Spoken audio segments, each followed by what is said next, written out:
Hello friends. Friends, try to watch this video till end, then only you will be able to understand what I am trying to deliver. Now friends, coming to my question. Friends, question में हमें दे रखा है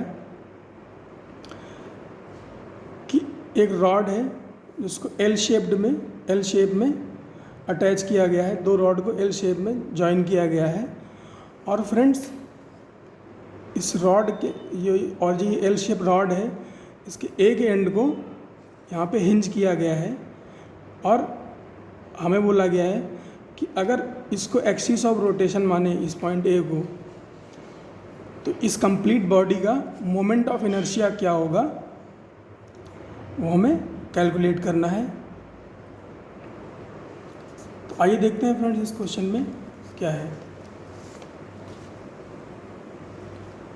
देखिए friends, ये rod जो है दोनों identical rods हैं। आइडेंटिकल रॉड्स मीन इसका भी मास m है और इसका भी मास m है, इसकी भी लेंथ l है और इसकी भी लेंथ l है। अब फ्रेंड्स करना ये है, हमें फ्रेंड्स इसमें पहले से कुछ इन्फॉर्मेशन हमारे पास होनी चाहिए, जैसे कि किसी भी यूनिफॉर्म रॉड की उसके सेंटर ऑफ मास के अलोंग मोमेंट ऑफ इनर्शिया कितना होता है, ml²/12। इतना तो आपको पता ही होना चाहिए। अगर इतना भी नहीं पता है तो फ्रेंड्स बहुत दिक्कत है। इसके अलावा फ्रेंड्स अगर आपको याद हो तो फ्रेंड्स अगर इसी यूनिफॉर्म रॉड के एक एंड की बात करें, किसी इधर ये वाला एंड या फिर ये वाला एंड, अगर इसके अलॉन्ग मोमेंट ऑफ इनर्शिया की बात करें तो फ्रेंड्स ये होता है ml²/3। तो फ्रेंड्स इन दोनों वैल्यूज़ को ध्यान में रखते हुए इस क्वेश्चन को करेंगे। फ्रेंड्स, मोमेंट ऑफ इनर्शिया जो होता है वो एडिटिव नेचर का होता है। एडिटिव नेचर का मतलब कि ऐसा हो सकता है कि एक बॉडी ये रखी है और एक बॉडी ये रखी है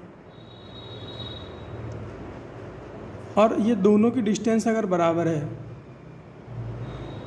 तो फ्रेंड्स इसकी वजह से अगर मोमेंट ऑफ इनर्शिया I1 है और इसकी वजह से मोमेंट ऑफ इनर्शिया I2 है along दिस रोटेशनल एक्सिस। तो फ्रेंड्स अगर हम बात करें कि net moment of inertia along this axis क्या होगा, तो वो हो जाएगा फ्रेंड्स कितना, I1 + I2। तो इसीलिए मैं कह रहा था फ्रेंड्स मोमेंट ऑफ इनर्शिया क्या होता है, एडिटिव नेचर का होता है। ऑलराइट फ्रेंड्स, अब यहाँ पर देखो फ्रेंड्स, हम क्या कर रहे हैं, हम इस रॉड को, ये जो रॉड है इसको 1 मान लेते हैं और इस रॉड को 2 मान लेते हैं, इस रॉड को 2 मान लेते हैं। तो फ्रेंड्स अगर हम बात करें इस रॉड की बात करें और ए को रोटेशनल एक्सिस माने, तो फ्रेंड्स ए के अलॉन्ग इसका मोमेंट ऑफ इनर्शिया कितना हो जाएगा, रॉड 1 का ml²/3 हो जाएगा। और फ्रेंड्स अगर बात करें इस दूसरी रॉड की बात करें, 2 की बात करें, तो फ्रेंड्स इसको कैलकुलेट, इसका moment of inertia along this axis of rotation calculate करने के लिए हमारे पास एक कॉन्सेप्ट है, उसको कहते हैं फ्रेंड्स पैरेलल एक्सिस थ्योरम। अब पैरेलल एक्सिस थ्योरम क्या कहती है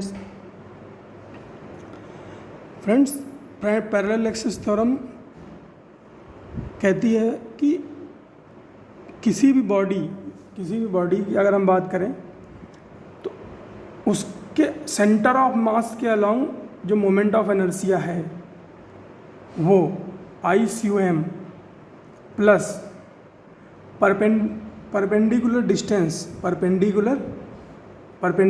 distance from new rotational axis.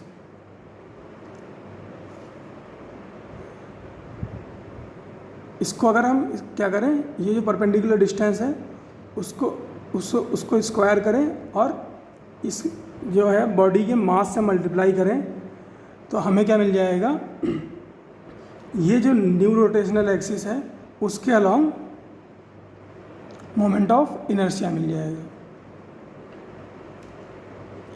तो फ्रेंड्स क्या होता है, तो I2 का अगर हम बात करें, I2 इसकी वजह से इस रॉड की वजह से क्या होगा, centre moment of inertia along A rotational axis के बात करें तो क्या हो जाएगा, I2 क्या हो जाएगा, I centre of mass plus ma square, parallel axis theorem के अकॉर्डिंग। तो फ्रेंड्स परपेंडिकुलर डिस्टेंस कितनी हो जाएगी,